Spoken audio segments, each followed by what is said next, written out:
Picture this. You're 28 years old, successful career, nice apartment, dating life is going well.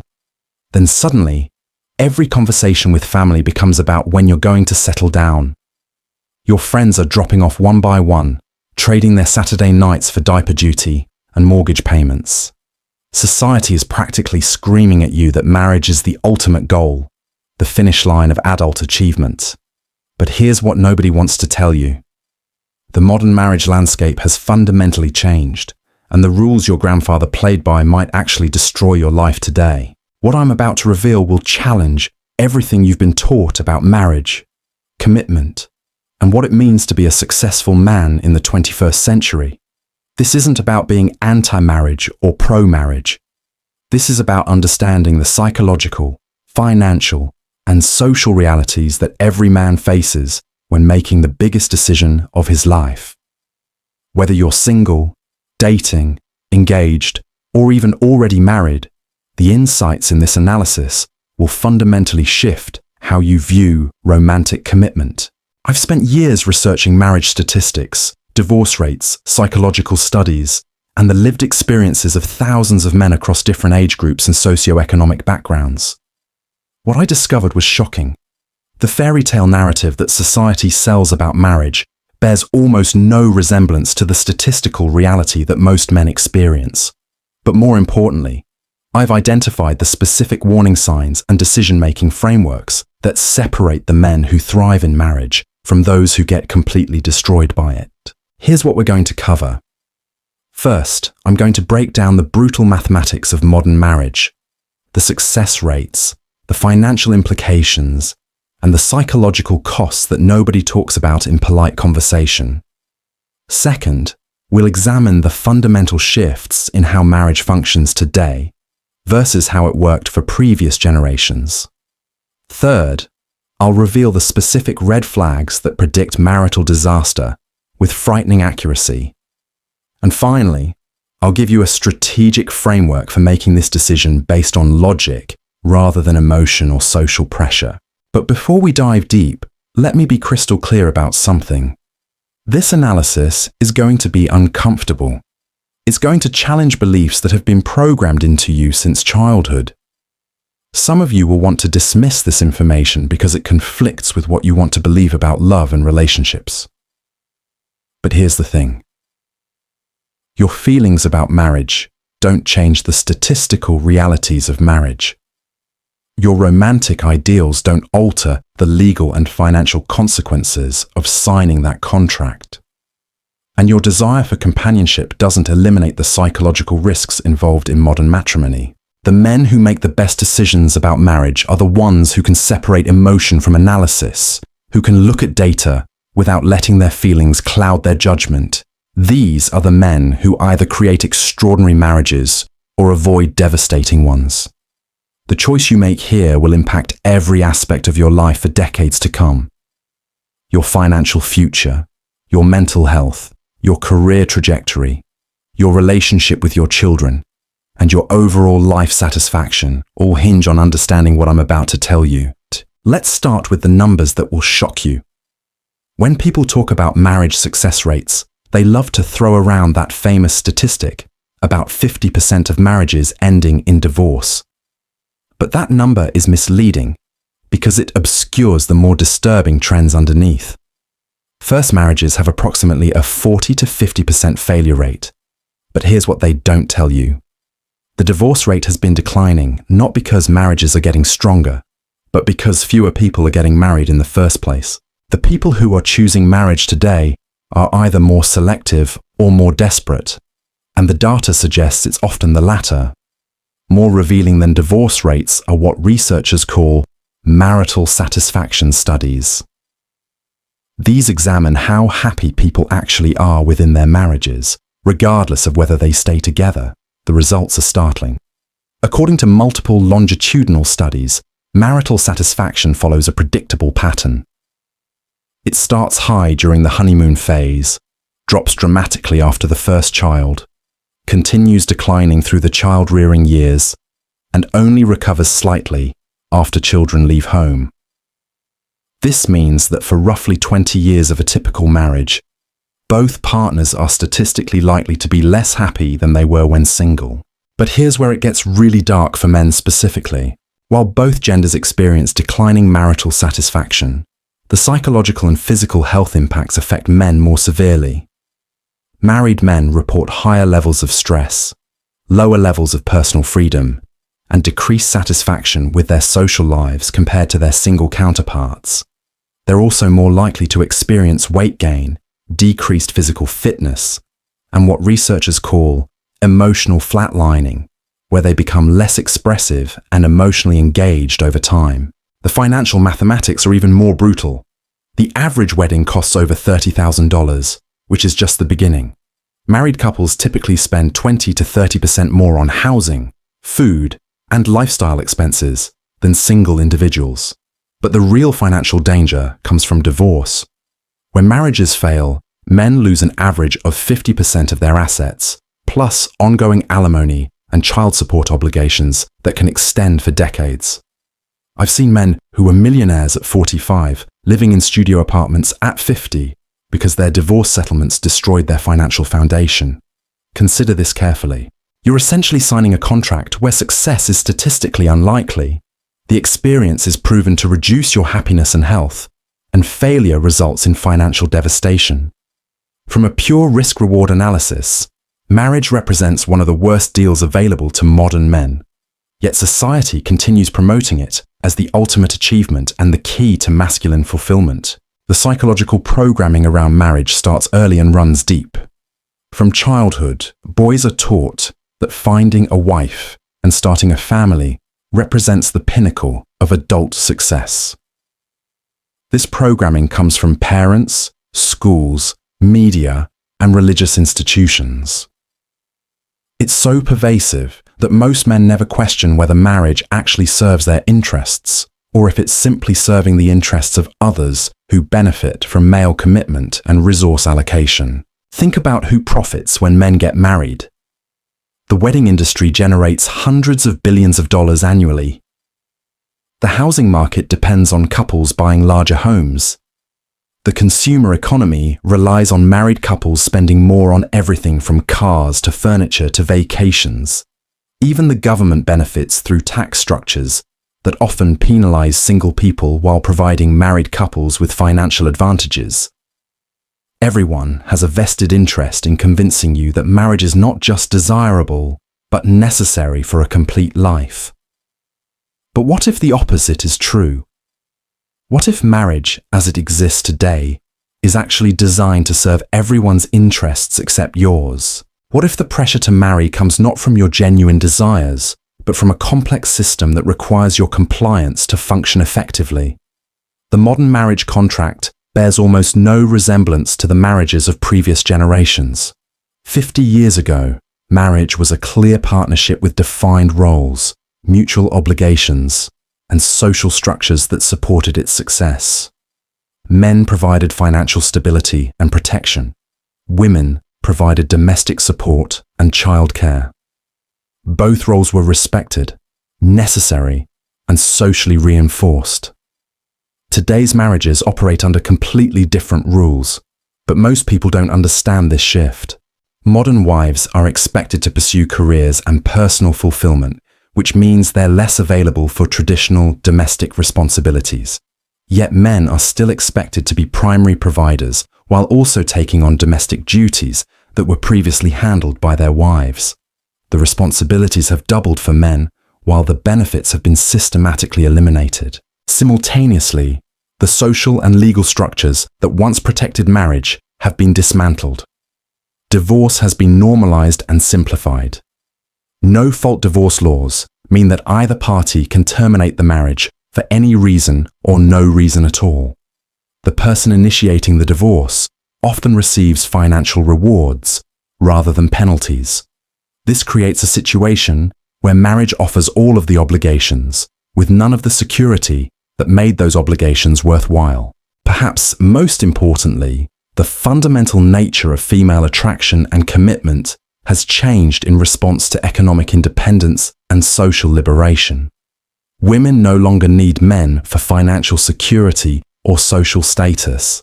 This should theoretically create better marriages based on genuine compatibility rather than necessity. But the psychological research suggests the opposite is happening. When commitment becomes optional rather than necessary, it becomes less valued and more easily discarded. Women today have more options, more freedom, and less incentive to invest in making marriages work through difficult periods. This isn't a criticism of women. It's an acknowledgement that human behavior responds to incentives and consequences. When the incentives for commitment decrease and the consequences for abandonment are minimized, commitment naturally becomes less reliable. The result is a generation of men entering marriages that operate under rules their fathers and grandfathers never had to navigate. They're committing to partners who have less investment in making the relationship succeed and more power to terminate it profitably. They're signing contracts that have been rewritten to favor the other party, while the social narrative continues pretending nothing has changed. This brings us to the concept of what I call marriage market value, or MMV. Just like any marketplace, the marriage market operates on supply and demand dynamics that determine relative value and negotiating power. Understanding your MMV is crucial for making intelligent decisions about if, when, and whom to marry. Traditional advice tells men to improve themselves to become more attractive marriage partners, get in better shape, make more money, develop social skills, and demonstrate commitment capability. This advice isn't wrong, but it's incomplete because it ignores the fundamental question: are you improving yourself to enter a marketplace that actually benefits you, or are you optimizing for a system designed to extract value from you? High-value men, those with strong careers, physical fitness, social skills, and emotional stability, have options in the relationship marketplace. They can choose between committed relationships, casual dating, or remaining single while pursuing their personal and professional goals. These men often make the mistake of assuming that because they're successful in other areas of life, they'll be successful in marriage. But marriage success doesn't correlate with professional success, physical attractiveness, or even relationship skills. Marriage success depends primarily on choosing the right partner and understanding the psychological dynamics that predict long-term compatibility. This is where most men make their critical error. They focus on making themselves more attractive to women instead of becoming more skilled at evaluating which women would make suitable long-term partners. They develop the ability to attract, but not the wisdom to select. They become better at getting relationships, but not at avoiding bad ones. The marriage marketplace today heavily favors women, particularly in the age range where most marriages occur. Women in their 20s and early 30s have maximum leverage because they combine peak physical attractiveness with fertility, while men in the same age range are often still building their careers and haven't yet reached their peak earning potential or social status. This creates a dynamic where women can be extremely selective, while men often settle for whatever commitment they can secure. But here's what changes this dynamic completely. Time. Male value in the marriage marketplace typically increases with age, while female value peaks early and declines steadily. Men in their 30s and 40s who have built successful careers, developed social skills, and maintained their health often find themselves with significantly more options than they had in their 20s.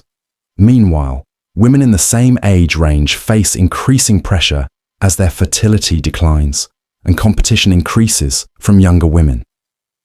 Understanding these marketplace dynamics is crucial because it determines your negotiating position and the quality of partners available to you. A 25-year-old man considering marriage is operating from a position of relative weakness. A 35-year-old successful man has significantly more leverage and options. This doesn't mean you should automatically wait, but it does mean you should understand how timing affects your position in the marketplace and adjust your strategy accordingly. The leverage question becomes even more complex when we examine what researchers call the commitment gap. This is the difference between how much investment each partner has in maintaining the relationship versus their ability to exit it successfully. In healthy partnerships, both people have roughly equal investment and equal consequences for failure. But modern marriage creates massive commitment gaps that almost always favor women. Consider the typical scenario. A man in his early 30s with a solid career meets a woman he wants to marry. He's thinking about building a life together, having children, creating something lasting. She's thinking about the same things, but her backup options are fundamentally different from his. If the marriage fails, she's likely to receive primary custody of any children, spousal support, and a significant portion of assets accumulated during the marriage. Her social networks will support her through the divorce, and she'll receive sympathy as the wronged party, regardless of who initiated the separation. His situation is entirely different. Divorce means losing daily access to his children, paying ongoing support obligations, and starting over financially while still carrying the costs of his previous life. His social networks often disappear because married couples don't typically maintain friendships with divorced men. Society views him with suspicion, assuming he must have done something wrong to cause the marriage to fail. This commitment gap creates what economists call a moral hazard problem. When one party bears most of the costs of failure, while the other party receives most of the benefits, the incentive structure encourages reckless behavior from the protected party. It's like giving someone else's credit card to a person who won't be responsible for paying the bill. They're naturally going to be less careful about how they use it. The psychological research on this dynamic is disturbing. Women who perceive themselves as having superior exit options are measurably less invested in relationship maintenance, conflict resolution, and long-term planning. They're more likely to engage in what researchers call relationship sabotage, unconsciously creating problems that justify their eventual departure. This isn't conscious malice. It's human psychology responding to incentive structures. Meanwhile, men who understand their vulnerable position often develop what psychologists term anxious attachment in marriage. They become hyper-vigilant about their wife's satisfaction, constantly working to prevent abandonment, and gradually losing their sense of self in the process.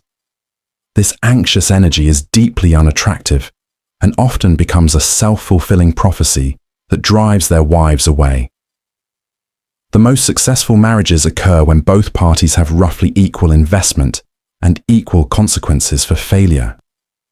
But the current legal and social framework makes this balance almost impossible to achieve.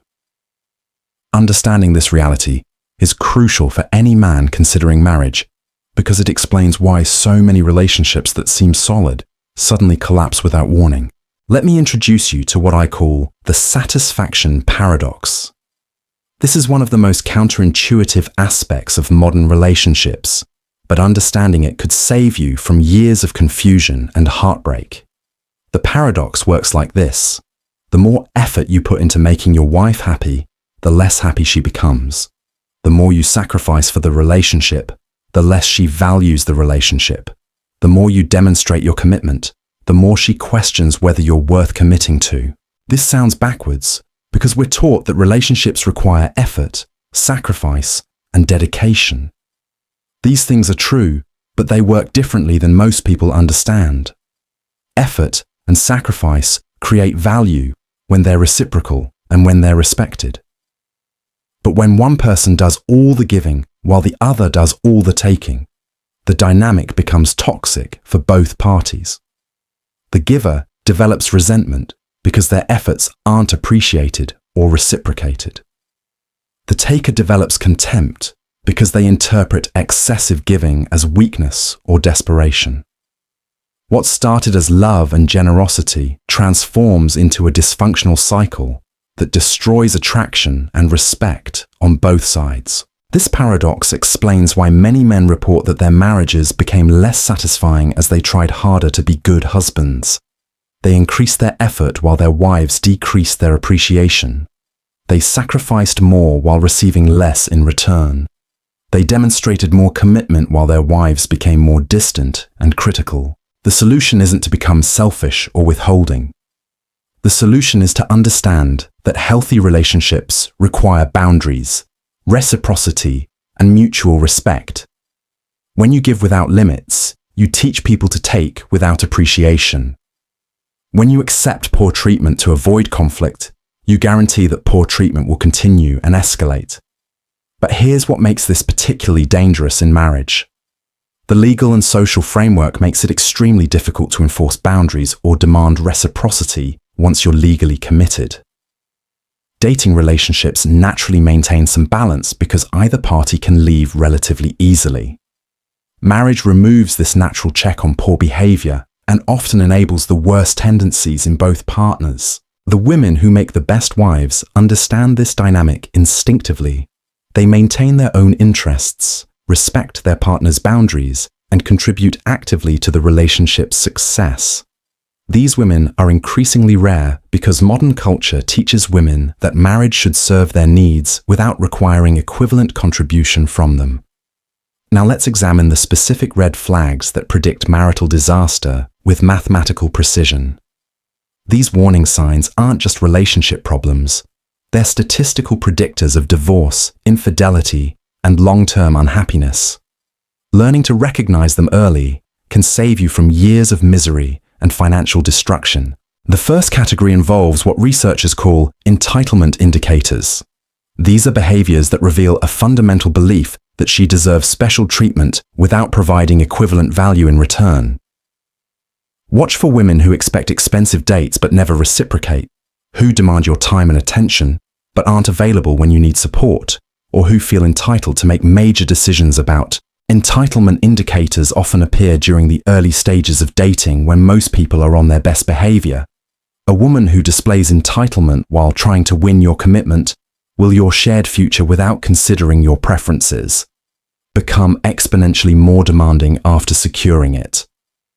Marriage amplifies existing character traits rather than changing them.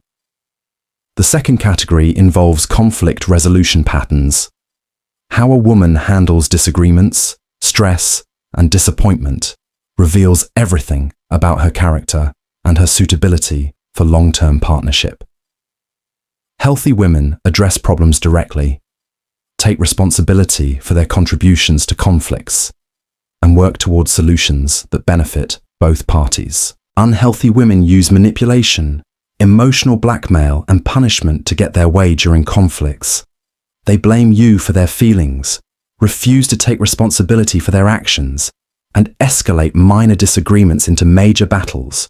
They withdraw affection, sex, or communication as weapons to force compliance with their demands. These conflict patterns don't improve removes your ability to easily sen because marriage with marriage. They work exit when her behavior becomes intolerable. The woman who manipulates you while at manipulating you when you're legally dating will become expert and financially bound to her. The third category involves family of origin patterns. The family dynamics a woman grew up with become the blueprint for how she'll operate in marriage. Women from healthy families with strong parental marriages understand what functional relationships look like. They've witnessed effective communication, mutual respect, and successful conflict resolution modeled by their parents. Women from dysfunctional families often carry generational patterns of manipulation, emotional instability, and relationship sabotage. They may have learned that relationships are power struggles rather than partnerships. They might view men as adversaries to be controlled rather than teammates to be supported. These patterns run deep and rarely change without intensive personal work that most people never undertake.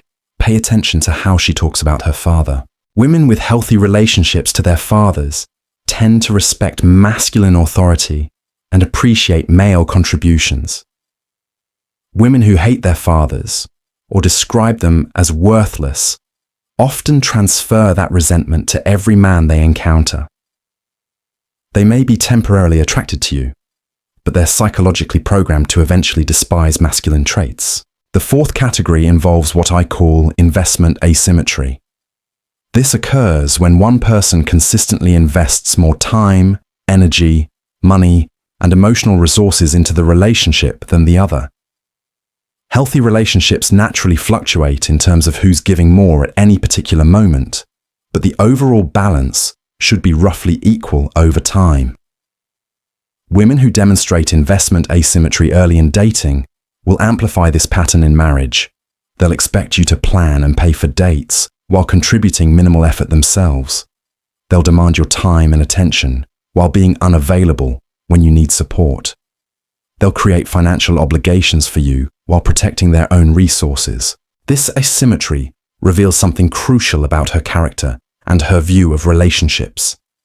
She sees partnerships as opportunities for personal benefit rather than mutual enhancement.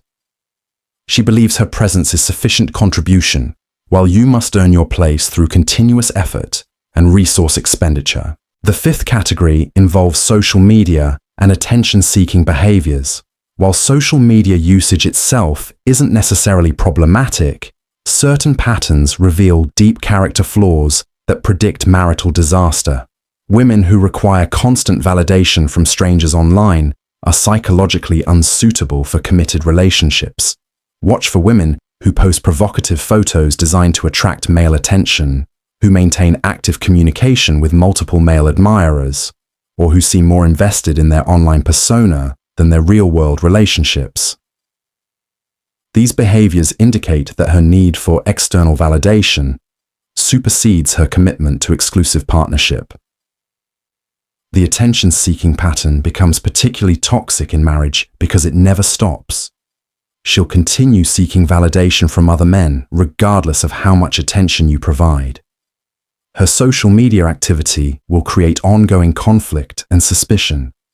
She'll prioritize her online image over your relationship's privacy and intimacy. The sixth category involves financial responsibility and money mindset.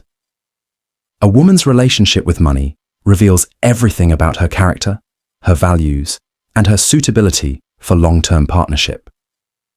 Women who spend impulsively, live beyond their means, or expect others to finance their lifestyle make terrible wives. Pay attention to her spending habits, her debt levels, and her attitudes toward financial responsibility. Does she budget and save money, or does she spend everything she earns?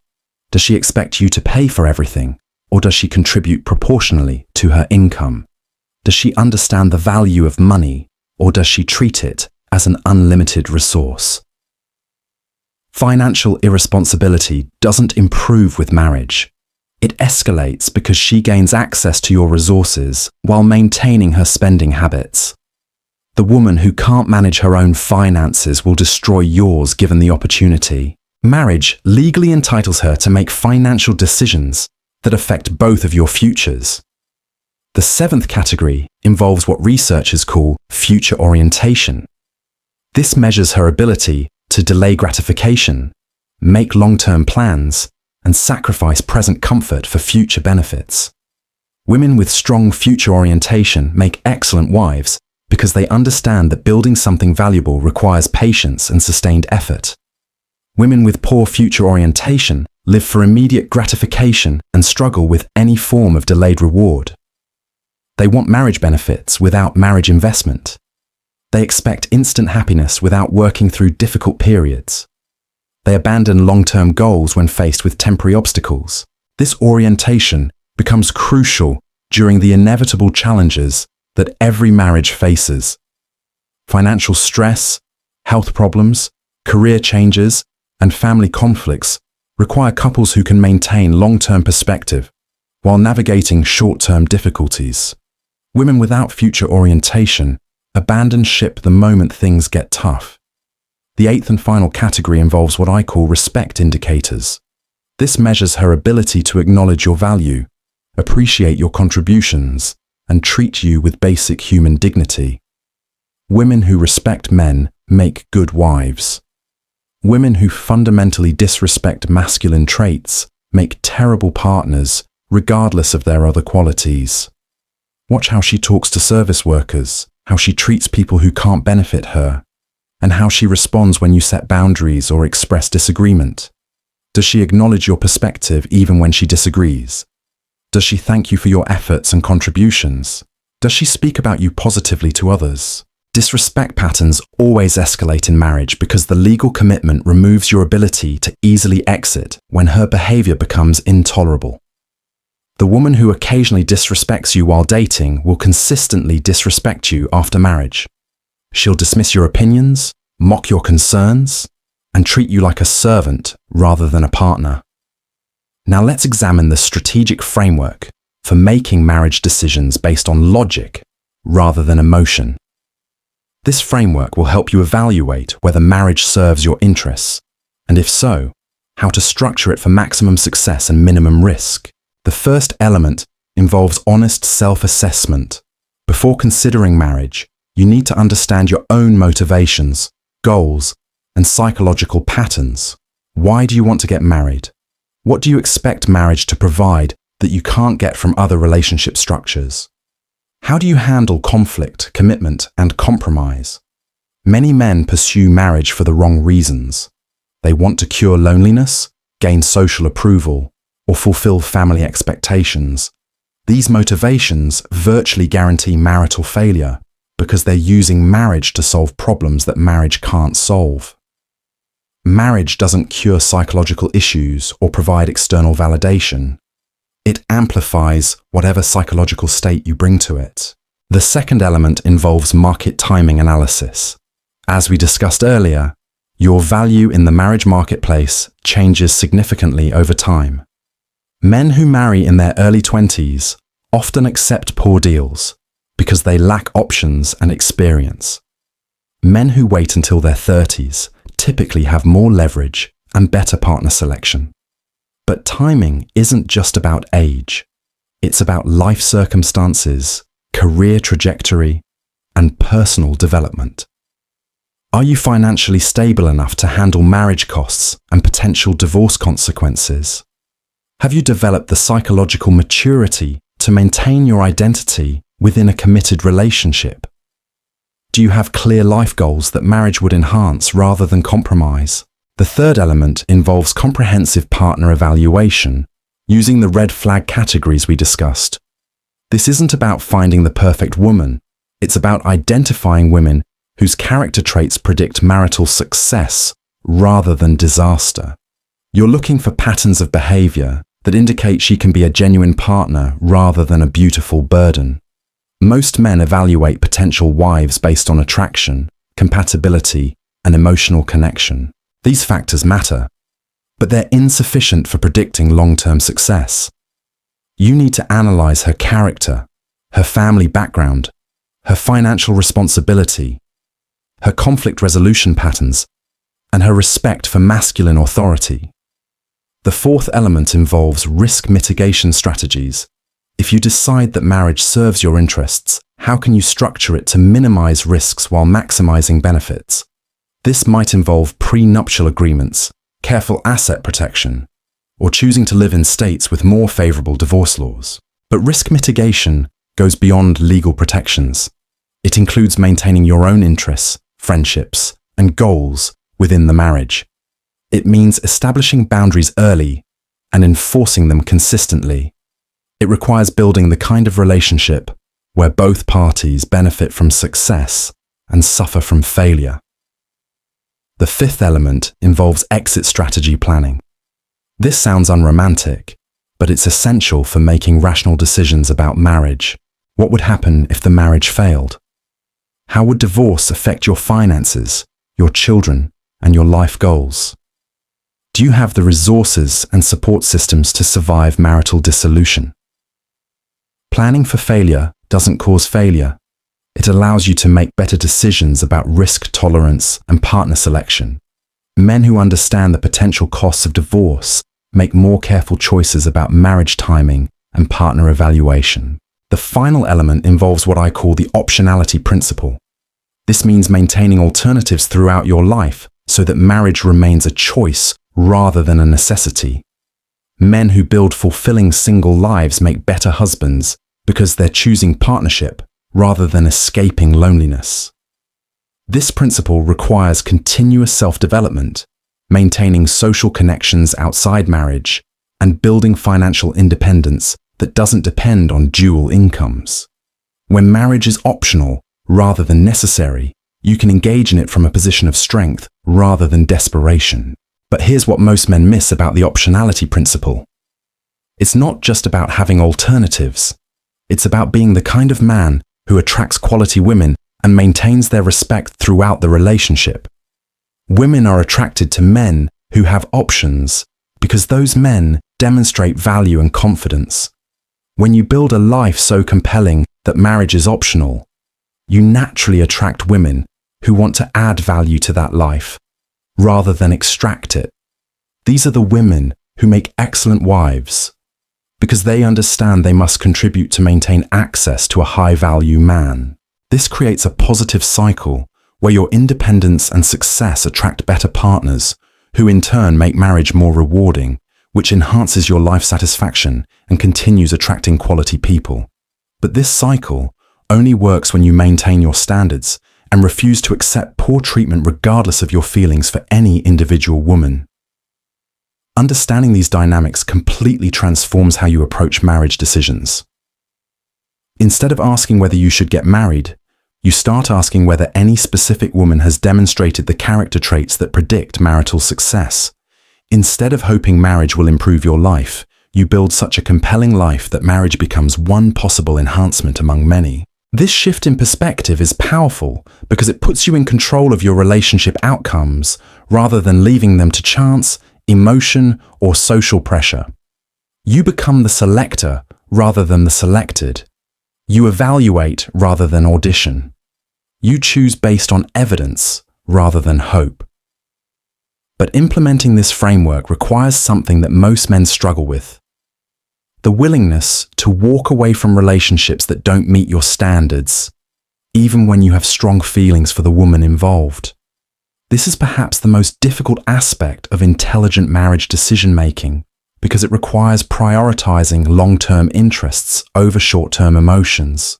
The men who master this skill create extraordinary marriages or avoid devastating ones. The men who can't develop this discipline get swept along by feelings and social pressure into commitments that destroy their happiness and financial security. The choice between these outcomes depends entirely on your willingness to think strategically about the most important decision of your life. The reality that nobody discusses is how marriage fundamentally alters your brain chemistry and psychological state. When men enter committed relationships, their testosterone levels drop significantly. This isn't just correlation, it's biological programming designed to make you more compliant, less aggressive, and more focused on nest building rather than achievement and competition. This hormonal shift explains why so many married men report feeling less motivated, less ambitious, and less like themselves after marriage. They're not imagining it. Their biochemistry has literally changed to prioritize relationship maintenance over personal excellence. The driven, successful man who attracted his wife often disappears, replaced by a domesticated version who's more focused on avoiding conflict than pursuing greatness. But here's where it gets truly sinister. This biological programming served an evolutionary purpose when marriages were permanent and mutually beneficial. Men needed to become more nurturing and less competitive to successfully raise children in stable family units. But modern marriage offers none of the permanence or mutual benefit that justified this biological trade-off. You're essentially agreeing to undergo hormonal castration for a relationship that has a coin flip's chance of lasting and offers you diminishing returns over time. Your biology is preparing you for a partnership that no longer exists in the modern world. You're becoming less attractive to maintain a relationship with someone who has every incentive to leave once you've been sufficiently domesticated. This biochemical reality intersects with what psychologists call the hedonic treadmill. This principle explains why achieving goals doesn't create lasting happiness. You adapt to new circumstances quickly, returning to baseline satisfaction levels regardless of external changes. The excitement of marriage, the satisfaction of achieving this social milestone, fades within months while the obligations and restrictions remain permanent. The hedonic treadmill explains why married people aren't measurably happier than single people, despite claiming that marriage was their path to fulfillment. The temporary boost in satisfaction from achieving relationship goals gets replaced by new problems, new conflicts, and new sources of dissatisfaction. You've traded your previous problems for different problems, often worse ones, while losing the flexibility to address them effectively. Consider how this plays out practically. As a single man, if you're unsatisfied with your social life, you can join new groups, move to different cities, or restructure your relationships. If you're unhappy with your living situation, you can relocate quickly and cheaply. If career opportunities arise, you can pursue them without considering another person's needs and preferences. Marriage eliminates this flexibility. Your dissatisfaction must be addressed within the constraints of your relationship and your spouse's approval. Your solutions become limited to what doesn't threaten the marriage, which often means accepting unsatisfactory situations rather than fixing them. The very commitment that's supposed to provide security actually creates psychological imprisonment. This brings us to what I call the investment trap. This is the psychological phenomenon where past investments prevent rational decision-making about future choices. The more time, energy, and resources you've invested in marriage, the harder it becomes to acknowledge when that investment isn't producing returns. Men who've been married for 5, 10, or 15 years often stay in unsatisfying relationships, not because they're happy, but because leaving feels like admitting that decades of their lives were wasted. They continue investing in failed marriages because they can't psychologically afford to recognize the failure. This creates a sunken cost fallacy where bad marriages continue indefinitely because the emotional cost of admission exceeds the psychological capacity to face reality. The investment trap becomes particularly cruel when children are involved.